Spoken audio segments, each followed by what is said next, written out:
Dilat-dilat muna tayo. Alam kong pagod ang iba, ngunit salamat dahil ramdam na ramdam ko mainit yung service, no? Wala kantahan. Pag totoo, talagang it is the work of the Holy Spirit sa inyong mga buhay. Gumagalaw po ang banal na spirito sa inyong mga buhay, kaya magpasalamat tayo. Kaya salamat sa mga kapatid na patuloy na narito. Salamat din sa pagkain. Masarap po.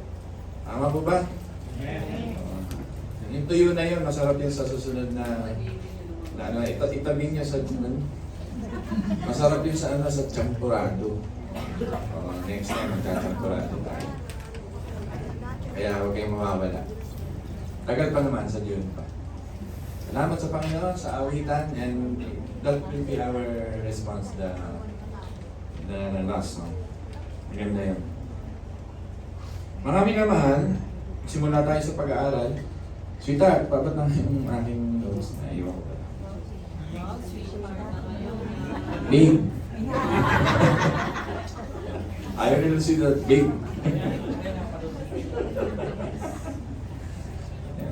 Magising-gising tayong lahat. Masarap itong ating aaralin na ito.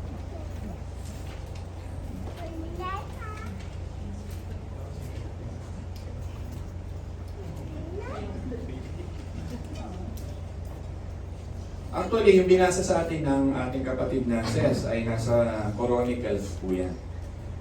Kaya lang, pinakita ko sa inyo yung Samuel, yan po yung background bago magtayo ng templo si Haring David. Merong pangyayari muna bago siya. Tinuruan muna siya ng medyo in a hard way ng Panginoon. Kasi kamukha din ni David, tayo na matigas ang ulo at mga pagpapasya sa buhay.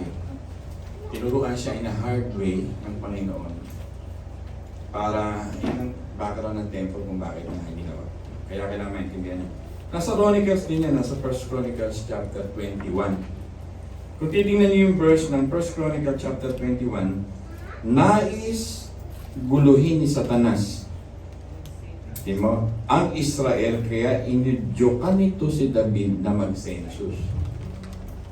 Diba? Dahil dito, inutusan ni Haring Joab at mga pinuno ng hukbo na alamin ang bilang ng mga Israelita mula sa Beersheba hanggang sa Dan. Tapos, kung titingnan niyo yung 2 Samuel chapter 24, magsimula tayo sa verse 1, di ko na pinabasa kasi medyo mahaba, pero kinikwento ko na sa inyo. Dumating ang panahong muling nagalit sa Israel si Yahweh at ginamit niya si David upang sila'y parusahan. Sinabi niya, lumakad ka at bilangin mo ang mga taga-Israel at mga taga-Juda. Magugulat ka rito, parang nag-uutos si Yahweh na bilangin mo. Pero sabi naman sa Chronicles, si Satanas. Alam niyo po, yung sovereignty ni God ay pwede niyang gamitin kahit si Satanas. Hindi ho ang nag-utos dito ay ang Diyos. Pero dahil ang Diyos ay labis ang kanyang kapangyarihan, ginamit na ng Diyos yung kanyang kapangyarihan na may ginawa si Haring David na labag sa kanyang kalooban. Kaya sinabi na ng Panginoon, parang sige bilangin mo. Pero iyon ay udyok ni Satanas yun. So pwede man mangyari yun. Under the sovereignty of God, He will permit Satan to do his thing. Nasa Bible po ba yun? Opo, katulad ni Job. Sabi niya kay Job, sige, huwag mo lamang papatayin si Job. Pero si Satanas ay talagang nanggugulo sa buhay ng tao. Eh ano ba ang masama sa pagsisensus? Kung tingnan niyo po, balikan niyo po yung Exodus para hindi ko kayo malito. Sa pagsisensus, Exodus chapter 30 verse 12, para ho meron kayong idea, kasi ang topic nito census. Exodus 30 verse 12. Buti, nililista ko yung mga ayaw kasing magturo ng hindi talaga well supervised ng mahuhusay na ng guidance sa atin. Exodus 30 verse 12. Ano sabi dito? Sinabi ni Yahweh, dito muna tayo sa verse 11, kay Moses. Pagkakuha mo ng census ng mga Israelita, bawat isa'y hingan mo ng pantubos sa kanilang buhay. Inihandog nila ito sa akin para walang kapahamakang umabot sa kanila habang ginagawa ang census.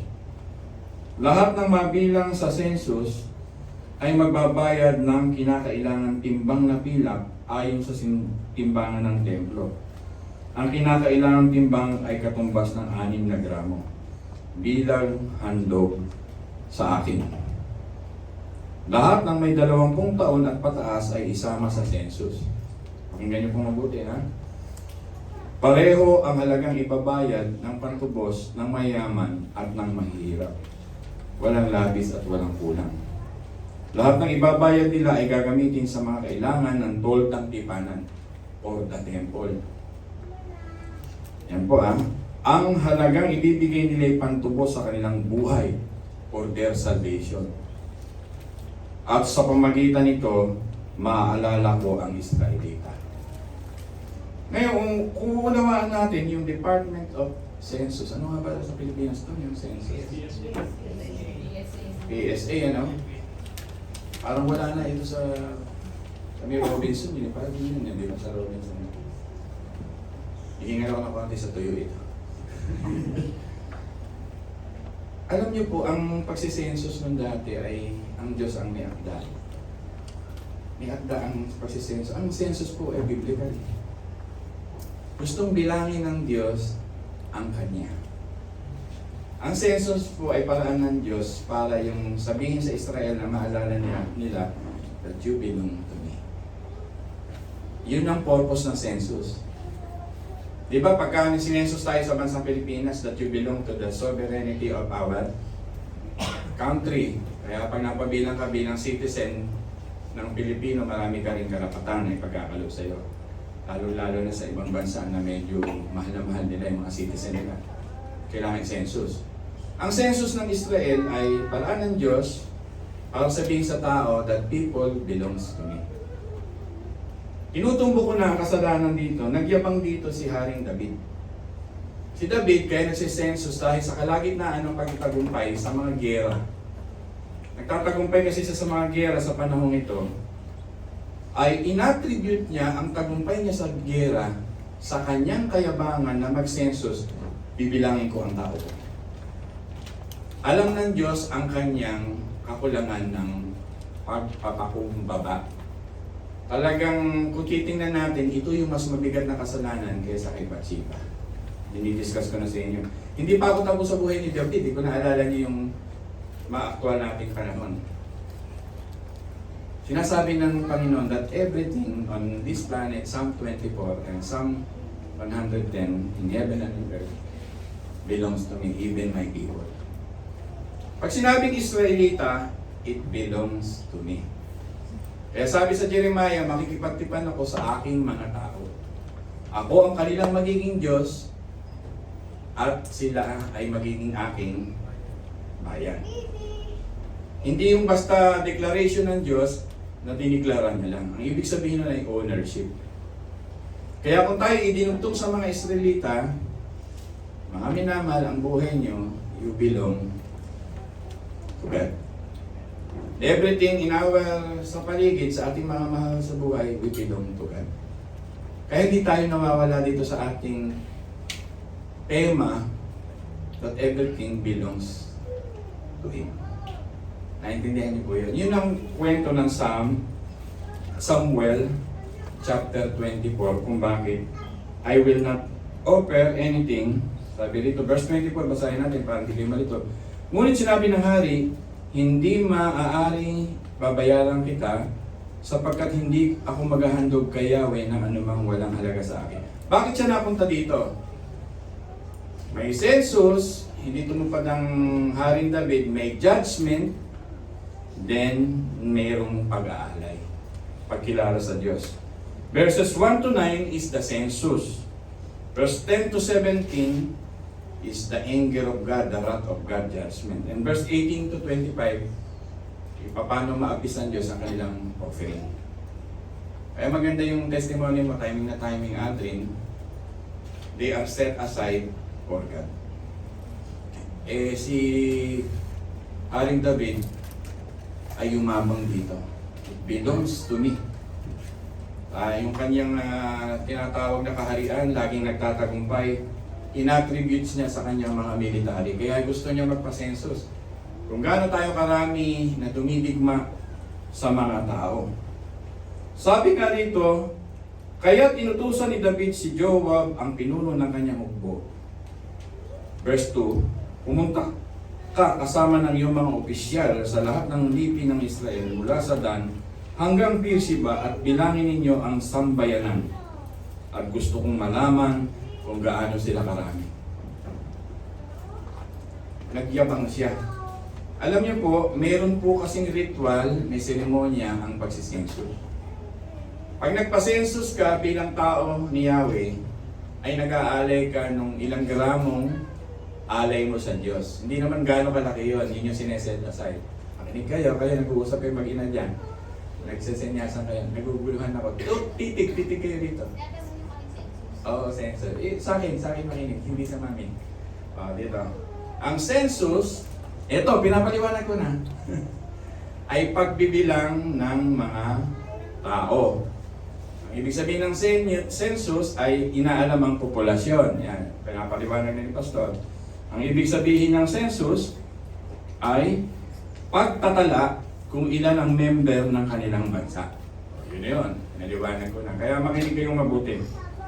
At ito nga ang dahilan na si Haring David ay iginait ang kanyang utos, sabi sa verse 4. Kaya't lumakat sila upang isagawa ang pagbibilang. Yun na, yan ang census ng sambayan ng Israel. Tumawid sila sa Jordan at nagsimula sila sa talagang pinuntahan nila ang lunsod ng Gad hanggang Jazer. Nagpunta sila sa Gilead, sa Kades. Yan ang ginawa nila mula hanggang sa Dan. Nagpunta sa Sidon at nagpatuloy hanggang makarating sila sa may pader ng Tiro. Ibig sabihin para mga politiko ngayon, ano natin ngayon politika, sinesensus yung botante nila sa ating bayan. Tama ba? Huwag kayo madadala sa 500, mahiya po kayo, ha?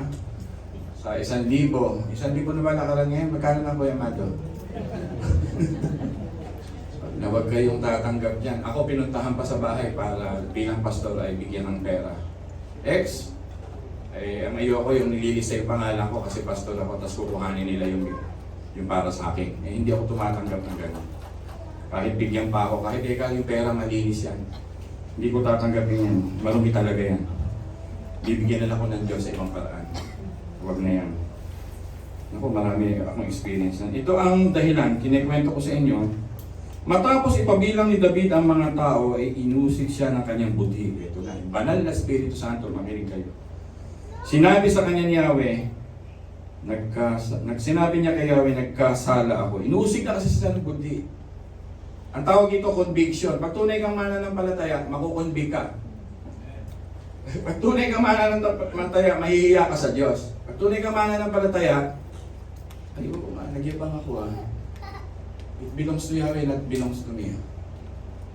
Hindi siguro siya nakatulog dito, hindi namin kwento. Basta inusik siya. Ibig sabihin ng inusik siya rito, hindi siya pinatulog. Hindi siya napatahimik. Nagkasala ako ng malaki sa ginawa kong ito. Patawarin niyo ako sa aking kahangalan. Pakinggan niyo mabuti, ha? Verse 11, kinaumagahan, pagkagising ni David, eto na, sa utos ni Yahweh ay pumunta sa kanya ang propetang si Gad. Sinabi nito kay David, ito po ang pinasasabi sa inyo ni Yahweh. Mamili ka kung alin sa 3 parusang ito ang gusto mong gawin ko sa iyo. Eto na.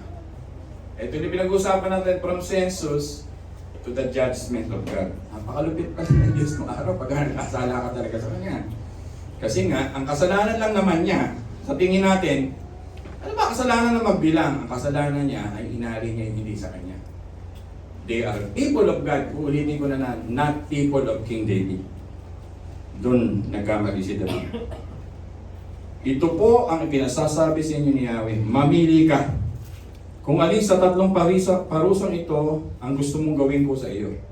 3 taong tagutom sa iyong lupain. Ito na, verse 13. 3 buwang pag-uusig sa iyong mga kaaway. o 3 araw na salot. Ang 3 po kasi ay number din ni God. 3 and 7. Spiritual number yan. Alin ang gusto nyo para masabi ko sa nagsugo sa akin? Sinugo siya ng Diyos. Hindi, dito si God. Yung kay Bathsheba, sino propeta yun? Si Nathan. Dito si God. Sumagot si David. Hirap na hirap ang aking kalooban sa nangyari dito. May consequence. May consequence po ang ganitong pag-uugali.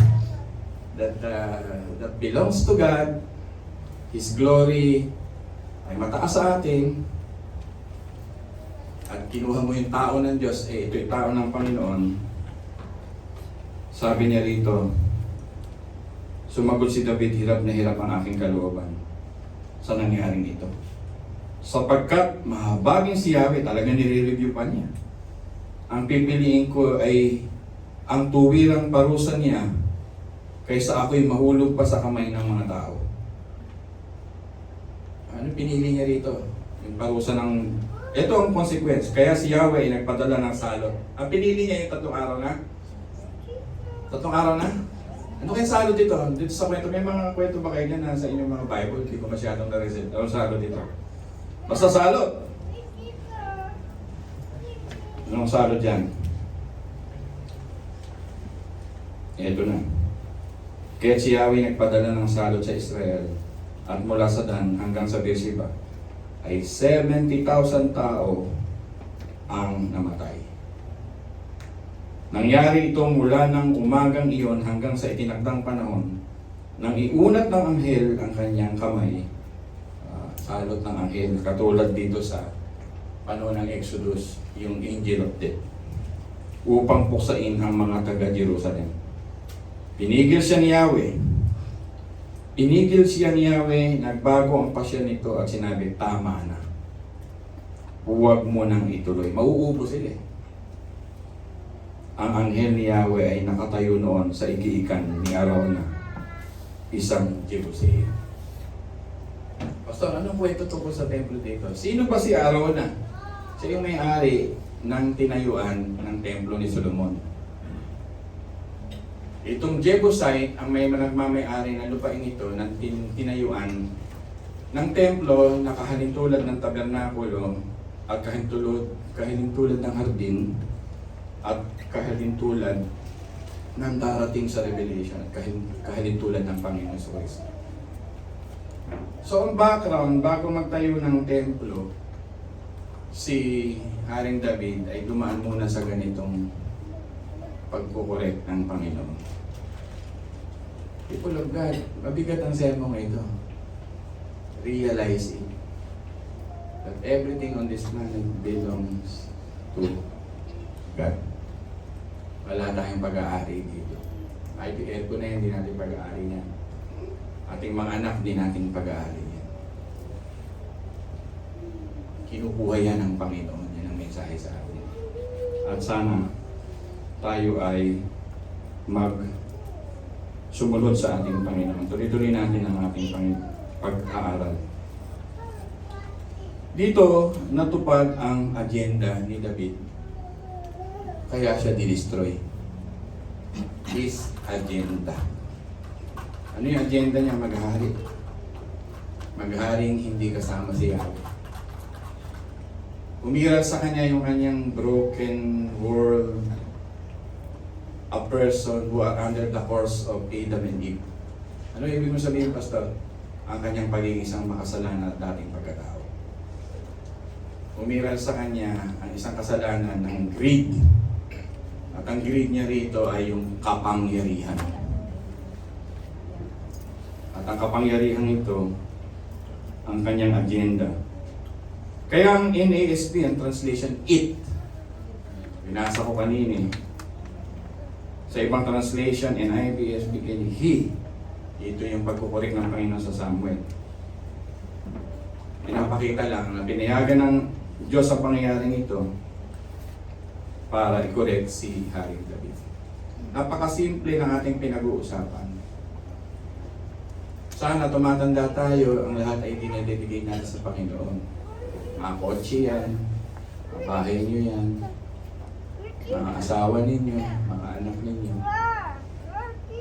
hindi natin sila pag-aari. Pag yan ay umiral na naman sa atin yan dahil sa aking sariling lakas.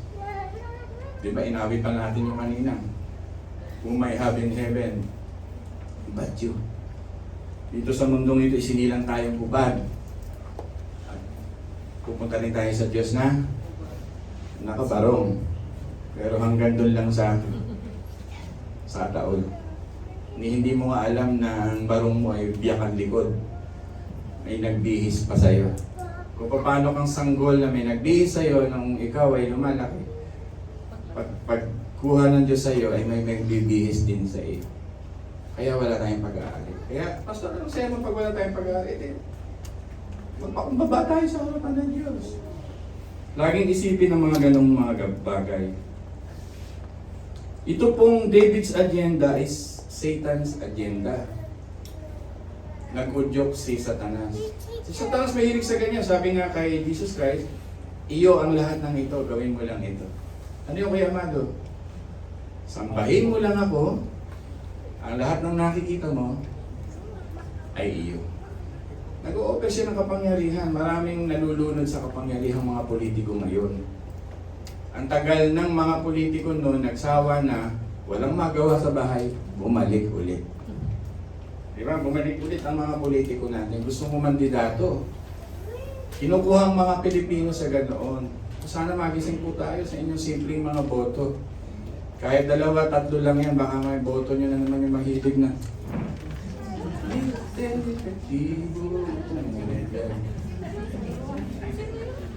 Hindi, basta walang alam, huwag niyo iboto. Ayoko na mag-budus kasi dito.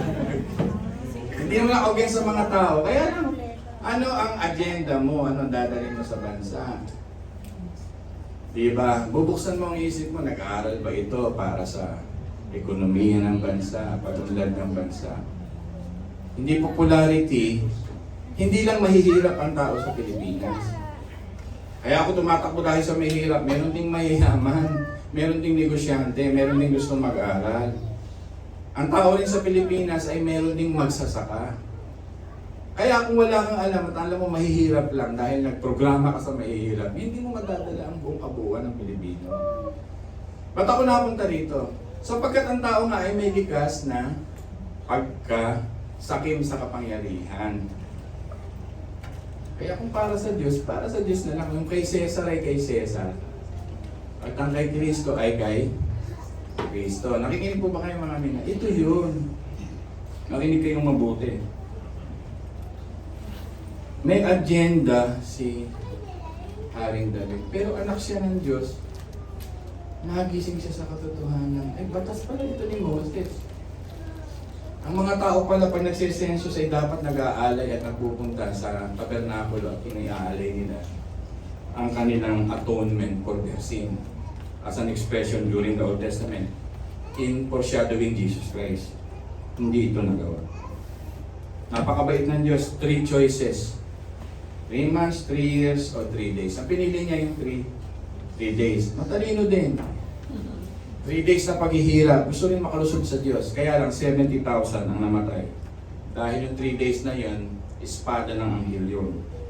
Na pinatay sila lahat. Kung hindi inawat ng Diyos yun, tama na. Sabi doon sa anghel, baka naubos silang lahat.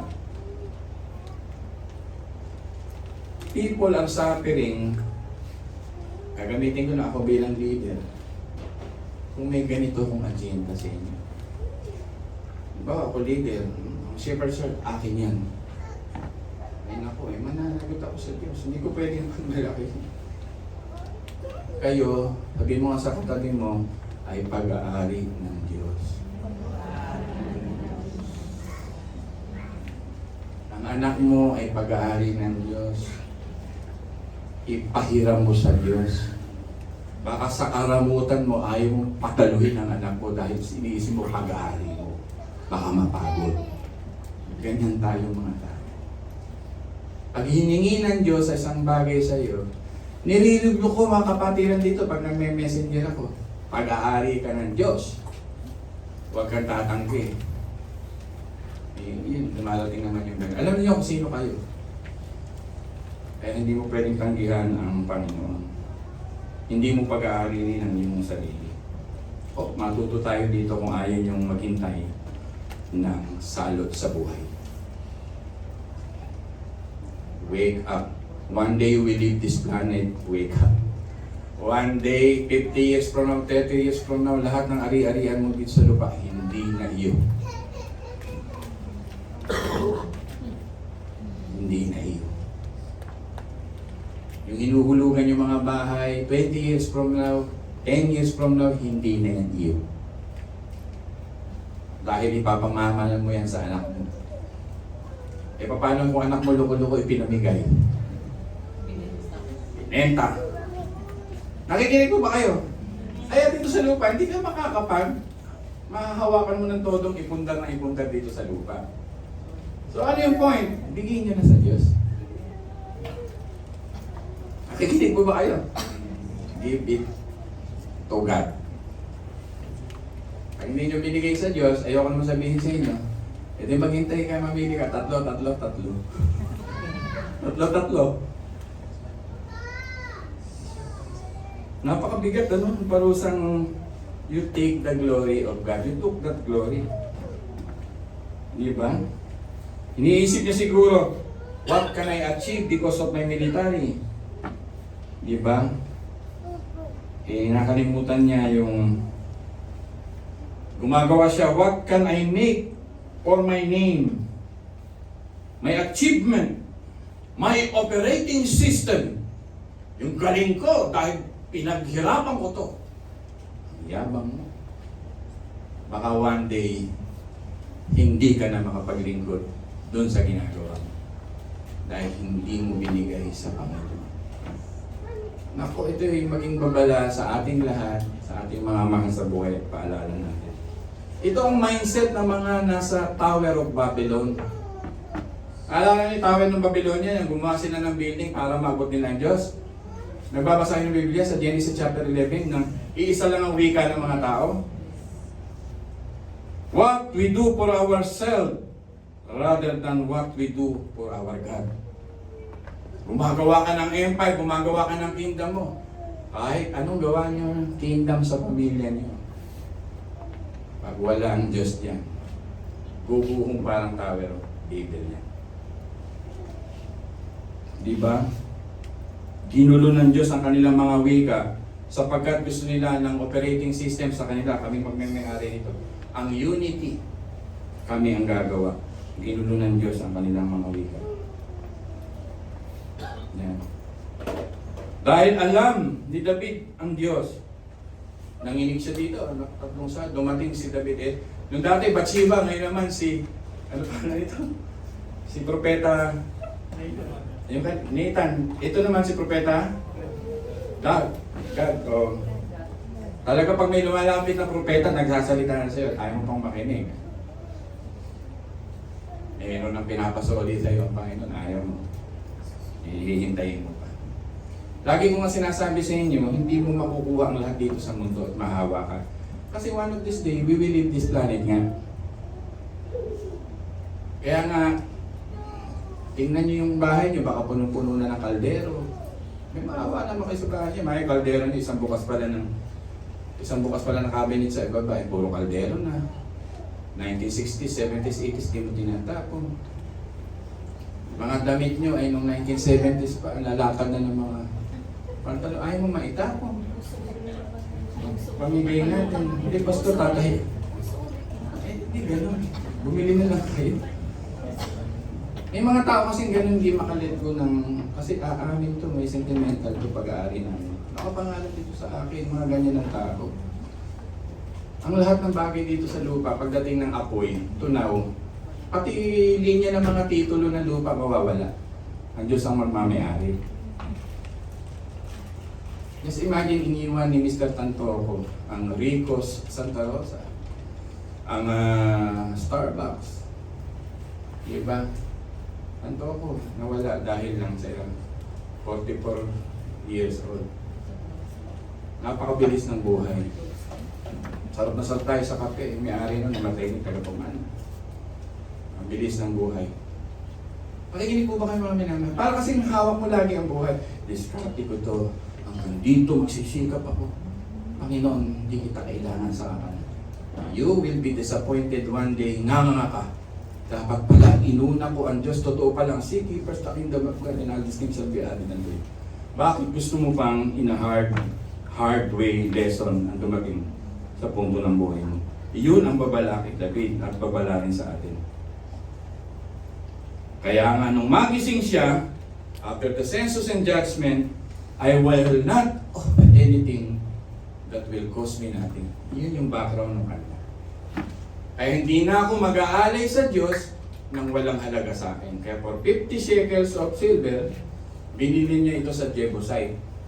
At yung Jebusite na ito, uulitin ko ulit, ito ang naging for the rest is history for Israelites temple. Solomon, Herod time, at yung itatayo. Hindi na natin alam kung mabubumbo sa pagdating ng Panginoon. I will not offer anything that will cost me nothing. Because everything belongs to God or lesson in a hard way. People, are you listening? Yun ang secret, yun ang laman nun. Ito sinasabi ng Panginoon sa iyo, what belongs to you are mine. Umagang ito, acknowledge everything that belongs to God. Malapit na tayo matapos. Makinig po kayo. Sabi niya dito, I have sinned greatly. I committed a foolish thing. I made a big mistake. Yan ang mga translation niya. And he punished the whole nation. Yan yun. At humingi siya ng mercy sa Panginoon. Dito, hindi naman pinabayaan ng salitang ang Diyos ay full of mercy.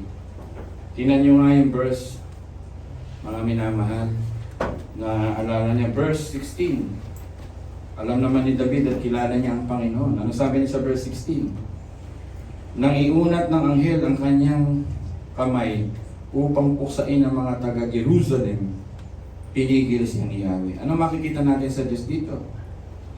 Nagbago ang pasya nito at sinabi, tama na. Huwag mo nang ituloy. Ang anghel ni Yahweh ay nakatayo noon sa igiikan ni Arauna at isang Filiseo. Punong-puno pa rin ng awa, di ba ang Panginoon ng habag? Kasi nakita niya dito si David, hirap na hirap ang loob. At willing to buy a land and to make amends para sa templo. Dahil gusto niya yung templo, mag-iipon siya para sa templo. Ayan ang story niyan, 1 Chronicle 29. Lahat ng ginto niya, bibigay niya sa templo. Lahat ng silver niya, ibibigay niya sa templo. Lahat ng kinasihan ng banal na spirito, mga arkitekto, mga inhinyero, gamitin na natin, karpintero, mga curber ng bato, imi-meeting ko ito. I will not offer anything that will cost me nothing. Yan ang naman. Because he learned in a hard way. Yan ang tanong ko sa inyo. Do you want to learn in a hard way? Just to understand that everything belongs to God. Pag nakaratay na ang mahal natin sa buhay sa isang banig ng karamdaman, hindi yun magagamot ng lahat ng achievements mo sa buhay. Patawag at tatawag ka pa rin ng help. Lord, help us. Lord, mahawa ka sa amin. Napakaraming mayayaman na hindi nila nasagip ang mga plitong bigating namatay ng kanilang kayamanan. At nasabi nila sa bandang dulo, katulad ni Steve Jobs, na meaningless ang buhay, ang Diyos lang talaga ang what really matters in life. Sa mga pagsasara ng mga bersikulo, tingnan nyo nga ang Jeremiah 17:5-7. Isa-isahin natin. Dito sa mensaheng ito, kailangan magising tayo. Pag hindi pa, may 2 Sunday pa. Minsan dinadaya natin ng Diyos sa ating mga isip. Wag po. Jeremiah 17:5-7. Sinabi ni Yahweh, susumpain ko ang sino mang tumatalikod sa akin at nagtitiwala sa kanyang kapwa-tao. Sa lakas ng mga taong may hangganan ng buhay. Diretso lang Diyos magsalita. Sometimes we put our trust on our loved ones. On our husband and wife. Akala natin silang Messiah ng ating buhay. Ibinibigay natin ang ating mga buhay sa ating mga karir. Hindi masama yan, hindi masama ang mga loved one. Sila na ang naging Diyos-Diyosan natin, mga pangarap natin sa buhay. Na kahit iwanan mo ang relasyon mo sa Diyos, gagawin mo, ay ayaw ng Panginoon. Sabi nga rito, ang katulad niya ay halamang tumubo sa disyerto, verse 6. Sa lupang tuyo at maalat, na walang ibang tumutubo, walang mabuting mangyayari sa kanya. Ang message naman ng Panginoon dito, gusto niya may mabuting mangyari sa iyo. Hindi naman negatibo nila. Pastor, paano po may mabuting may mangyayari sa akin? Magtiwala ka sa Diyos. Siya ang ituring mong may-ari at hindi ikaw. Huwag kang magmagaling sa Diyos na ang lahat ay sa buhay mo ikaw ang nagpundar. Binigay lang sa iyo ng Diyos siya, nagkatiwala ka niya. Ngayon, kung pagmamalaki mo pa rin yun, eh talagang walang mangyayari sa iyo. Pero kung i-acknowledge mo, at kinikilala mo that I will not offer anything that will cause me nothing, that kinikilala mo, ina-acknowledge mo ang Diyos, sinasamba mo siya, at totoo sa buhay mo, may magandang mangyayari sa iyo. Yun ang kwento nito. Ayaw maniwala ng tao doon sapagkat wala kang pananampalataya. Walang pananampalataya, ba't ako mananampalataya sa Diyos? Ang lakas ko ang nagpapakain sa akin. Ang diskarte ko, kaya ako may trabaho. Ang Diyos, wala akong panahon sa Diyos. Paano na yung salita ng Panginoon? Seek ye first the kingdom of God and all these things shall be added unto you. Paano yung sinabi ng Panginoon? Ang biyaya niya sapat, paano tayo magkulang? Philippians 4:19. Paano yung sinabi ng Panginoon? Psalm 23. The Lord is my shepherd, I shall not be in want. Paano na yun? Nawawala ang pananampalataya ng tao sa oras ng kanyang pangangailangan, sa oras ng pagkatin ng kanyang kayabangan na maitanyag ang kanyang sarili katulad ni Haring David. Nakakalimutan niya na maging tao niya at katagumpayan niya ay galing sa Diyos. Psalm 118 verse 8 to 9. Mga minamahal, malapit-lapit na tayo. Pastor, nagsesermon po kayo, mabigat po. Gusto kasi ng Diyos na maunlad ang buhay mo. At gusto ng Panginoon siya ang arkitekto ng buhay mo. Psalm 118, 8 to 9. Higit na mabuti na doon kay Yahweh magtitiwala ako kaysa panaligan niyahong mga tao. Mga BBM yan, mga Duterte yan. Tama na, mga minamahal. Tao yan. Nakakapagod sa politika. Verse 9. Higit ngang mabuting ang pagtitiwala kay Yahweh ibigay kaysa pamunuan ang ating asahan. Gusto kasi ng Panginoon na sabihin sa iyo, I own you. I am the owner of your life. Ayaw pa nating magising. Kasi ang sinasabi mo, diskarte ko to. Pamamaraan ko to. Matalino ako. Psalm 146 verse 3. Ano ba ang sabi dito? Ginugulangtang na tayo ng Panginoon sa mensaheng ito. Niyayanig na ang ating pagkatao. Kailan ka mayayanig pagka nagpantay ng paa mo? Huwag naman. Psalm 146 verse 3. Sa mga pangulo'y huwag kang manghahawak kahit sa kaninong di makapagligtas.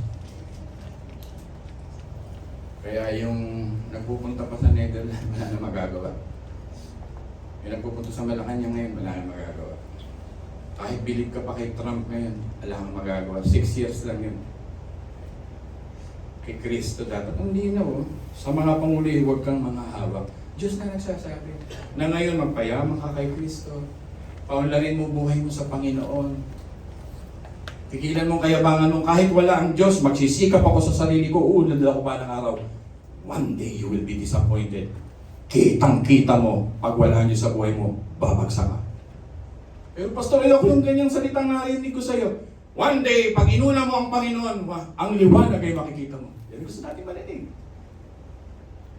ang kaunlaran, ang kasikatan, ang kasaganahan, yayakapin ka sapagkat inuna mo ang Diyos. Amen ba ton? Amen. Yun ang gusto nating marinig. Pero may mga hard way pa na maraming tao ngayon walang oras sa Diyos. Hindi mahal ang Diyos. We have all the time. Binigyan tayo, lahat tayo may mga oras. Pero may mga tao walang oras sa Diyos. Mabigat na sermon nito. Baka mamaya kunin na ng Diyos ang oras mo. Hindi ka mananalo sa Diyos. Ito mensahe nito. At magtatagumpay ka lamang pagkasama mo ang Diyos. Kung hindi ka natatakot sa mensaheng ito, fear the Lord. Yan ang ating religion sa Old Testament. Wala akong takot sa Diyos. I am the captain of my soul. Pakinggan si pastor. Tao lang yan. Mensahero lang po. Ayokong dumating sa bandang dulo. Kasi mahal kayo ng Panginoon. Iibig kayo ng mensaheng ito. Basa nga sa inyo na inyong kapatid na Aldrin. Nasa Biblia naman. Subukan niyo ako. Di ba sana kung wala sa Biblia? Subukan niyo ako. Nasubukan niyo na ba ang Panginoon? Ay, yun ang tanong. Diskarte ko to, pastor. Ang tanda mo na sa pananampalataya, lagi ko sinasabi sa Diyos, diskarte ko to, pastor. Kinakanta mo pa yung strength whom I have in heaven and earth. God is my strength. Ikaw naman lagi ang umiiral at susunod sa buhay mo. Ang linaw na sinabi ng Panginoon, kaaway niya ang ganitong mayabang na tao. Ang mayabang ang tao, sabi niya, Apostol na Pedro, kalabang ko siya. Kaya pala siya bumabagsak. Isaiah chapter 2 verse 22, last verse. Pastor, ang bigat pala ng sermon ngayong prayer time. Isaiah 2 verse 22, ano sabi ng Panginoon? Sa mga darating na araw, ang bundok na kinatatayuan ng templo ni Yahweh ang magiging pinakamataas sa lahat ng bundok at mamumukod sa lahat ng burol. Daragsa sa kanya ang lahat ng bansa. Pero hindi yun. Verse 22. Isaiah 2:22. Hindi po ako ng basa. Pero maganda yung verse ano. Isaiah 2:22.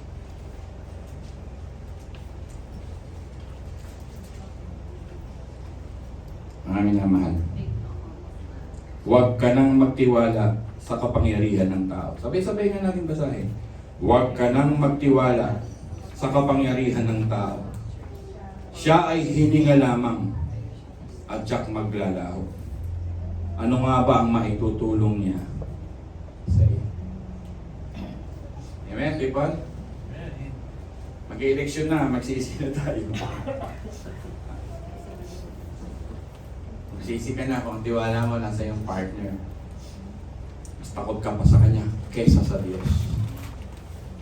Mas takot ka pa sa otoridad na pinapasukan mo sa boss mo kaysa sa Diyos. Mas takot ka pa sa gobyernong Pilipinas kaysa sa Diyos. Sabi ko kay Candice, pag ikaw pinapasok ng linggo, mag-resign ka na. Mas matakot ka sa Diyos kaysa matakot ka. Ano sabi ko? Mas matakot ka sa Diyos kaysa matakot ka sa mga boss mo o sino mang boss mo na papapasok sa'yo ng regular pag-araw ng linggo. Among ba yan sa kanya? Buti na lang, walang nag-schedule sa kanya na katulad ng ibang mall na bukas pag Sunday. Ganun lamang ang buhay. For the last time, sabihin mo sa katabi mo, you are owned by God. And everything in your life ay pag-aari ng Diyos. Tayo po ay manalangin, mga minamahal. Panginoon, sa totoo lang, ang mensahe mo mabigat kung hindi kami tatalima. May tukso si Satanas sa aming buhay na magtiwala sa labas, mamuhay na hindi kasama ang Diyos. Patawarin mo kami, Panginoon, bilang mga tao, Panginoon, na ganito ang aming pananaw sa buhay. Humihingi kami ng kapatawaran, Panginoon, na ang akala namin ng tao, ang satisfaction, ang kabusugan, ang kagalakan, ang source ng aming validation, ang source ng aming pagkabuo. Alabok lamang kami nagmula, sa alabok din kami nanggagaling.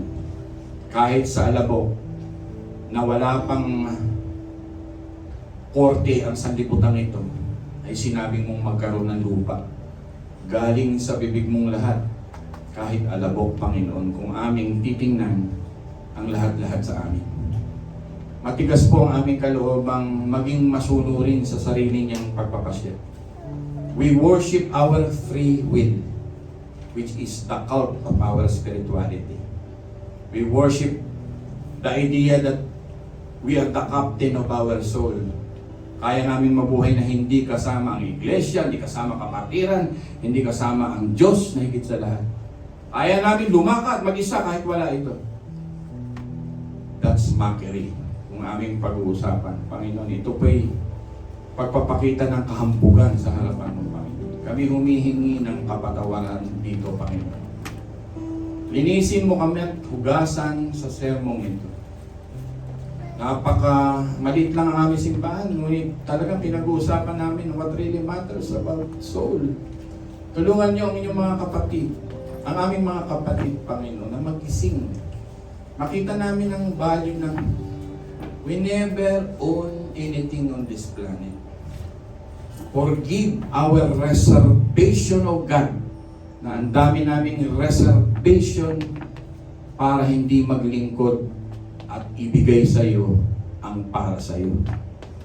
Hindi kami nagigising dahil sa tigas ng kaloobang ito. Ngunit, Panginoon, palambutin niyo po ito sa awa ninyo. Palambutin niyo po ito sa tulong ng Banal na Espiritu. Hugasan niyo po ang kayabangan ng aming isip na akala namin ang lahat ay galing sa amin. Isa pong napakalaking kasalanan sa inyong harapan. Napalitan namin ng Diyos ang aming Diyos sa pamagitan ng mga ari-arian dito. We worship your creation rather than the creator of the creation. We smile about the things of this planet rather than the one who gives the things to us. And that is the giver of life. The one who gives and good things in our life. That is our God. Susumahin namin, Panginoon, na give the desire of our heart. Delight ourselves in you and give the desire of our heart. Is the message that that delight of our heart is a person, and that is God. Patawarin niyo ang maraming tao na nakatingin dun sa and all these things shall be added unto us. No, Panginoon. You are enough in our lives. Tulungan niyo kaming makita na hindi mo naman kami iiwan at pababayaan. Tulungan mo kaming makita na araw-araw bibigyan mo kami ng kakanin sa araw-araw. Tulungan mo kaming makita, Panginoon, na kami ay mamamahinga sa sariwang pastulan. Tulungan mo makita kami, Panginoon, na aarugain mo kami na katulad ng isang ina sa araw-araw. Tulungan mong makita namin sa buhay na ito na sisikat ang araw at lulubog para sa amin. Tingnan, Panginoon, ang aming pananampalataya na mga ibon ay kakain sa araw-araw. Kami pa na lalong minamahal mo sa araw-araw. Patawarin mo kami sa maraming pagtalikod sa iyo, Panginoon. Ipakita niyo sa amin how wonderful you are, that you are the manna, you are the bread of life, you are the living water ng aming mga buhay. That in you, there's power and supernatural life na aago sa aming buhay because of the power of the Holy Spirit. Open our hearts and see this beyond planet life, the life about Jesus Christ in us. Ama, maraming salamat. Ito po ang aming samadalangin sa matamis na pangalan ng inyong anak na si Kristo Jesus. At lahat po ay magsabi ng Amen. Amen. Sister Hazel, pawitan natin ating Panginoon.